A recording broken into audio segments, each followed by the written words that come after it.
ഇങ്ങനെ ദൃശ്യം 1 നിന്ന് 2 വന്നു, 2 നിന്ന് നമ്മളിതാ 3 എത്തിയിരിക്കുകയാണ്.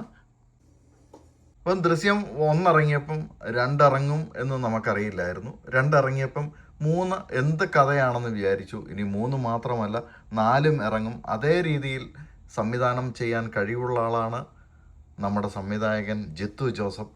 ജിത്തു ജോസഫിന് ഇന്നത്തെ ദിവസം എന്ന് പറഞ്ഞാൽ ഒരു പ്രത്യേക ദിവസമാണ്. റിലീസായിരിക്കുന്ന ദൃശ്യം 3. അപ്പം ഇന്ന് ലാലേട്ടൻ്റെ ബർത്ത്ഡേ ആണ്. ലാലേട്ടന് എല്ലാവിധ ബർത്ത്ഡേ ആശംസകളും നേരുന്നു. ഇനിയും ദൃശ്യം 4ഉം 5ഉം മാത്രമല്ല ഒരു 10 വരെ ഇറക്കാൻ സാധിക്കും എന്നാണ് എൻ്റെ വിശ്വാസം. അപ്പോൾ എല്ലാവിധ ബർത്ത്ഡേ വിശ്വാസവും നേരുന്നു. ദൃശ്യം 1 ആദ്യം പോകാം. ദൃശ്യം 1 എന്ന് പറഞ്ഞാൽ അതുപോലൊരു സിനിമ അത് ആദ്യമായിട്ട് കാണുമ്പോൾ നമുക്കൊരു പുതിയൊരു അനുഭവമായിരുന്നു. എന്നാൽ ദൃശ്യം 2 വന്നപ്പോൾ നമുക്ക് OTT റിലീസാണ്. സ്വല്പം മങ്ങൽ പോലെ തോന്നിയെങ്കിലും നമുക്ക് അതും ഒരു പുതിയ അനുഭവമായിരുന്നു. ഇതിനേക്കാൾ ഉപരി ദൃശ്യം 3 എന്ന് പറയുന്നത് അതിനൊക്കെ മേലെയാണ്. ഇതിനും മുകളിൽ ഒരു സിനിമ സംഭവിക്കുമോ എന്ന് നമുക്കറിയില്ല.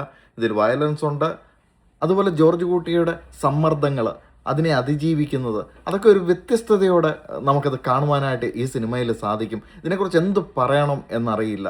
ഇതിനകത്തെല്ലാം ഉണ്ട്. മോഹൻലാലിൻ്റെ അഭിനയം എന്ന് പറഞ്ഞാൽ, ലാലേട്ടൻ്റെ അഭിനയം, അത് കണ്ടുകൊണ്ടിരിക്കാൻ തന്നെ ഒരു വ്യത്യസ്തമായ രീതിയിൽ കണ്ടുകൊണ്ടിരിക്കുന്നത് തന്നെ വളരെ നല്ല ഒരു അനുഭവം തരുന്ന ഒരു സിനിമയാണ് ഇതെന്നാണ് എനിക്ക് പറയാനുള്ളത്. ഇത് തിയേറ്റർ എക്സ്പീരിയൻസ് ചെയ്യേണ്ട സിനിമയാണ്. ഇതിനകത്ത് എല്ലാവരുടെയും പ്രകടനം ഒന്നിനൊന്നിനും മെച്ചമാണ്. അതിനകത്ത് എടുത്തു പറയേണ്ടതാണ് എസ്തറിൻ്റെ അഭിനയം. ഇതിനകത്ത് എനിക്ക് നന്നായിട്ട് ഇഷ്ടപ്പെട്ടു. പ്രത്യേകിച്ച് നിങ്ങൾ സിനിമ കാണാൻ പോകുമ്പം ജോർജ് കുട്ടിയെ മാത്രം വിചാരിച്ച് പോയാൽ മതി. ജോർജ് കുട്ടിയുടെ സിനിമയാണെന്ന് മാത്രം കരുതുക. അപ്പം ഇതിനകത്ത് ബാക്കിയുള്ളവരുടെ കാര്യങ്ങളിലോട്ടൊന്നും കിടക്കുന്നില്ല. ജോർജ് കുട്ടിയിൽ തന്നെ അവസാനിപ്പിക്കുകയാണ്. ഒരു പ്രാവശ്യം കൂടി ലാലേട്ടന് എല്ലാവിധ ബർത്ത്ഡേ വിശ്വാസം നേരുന്നു. Thank you for watching.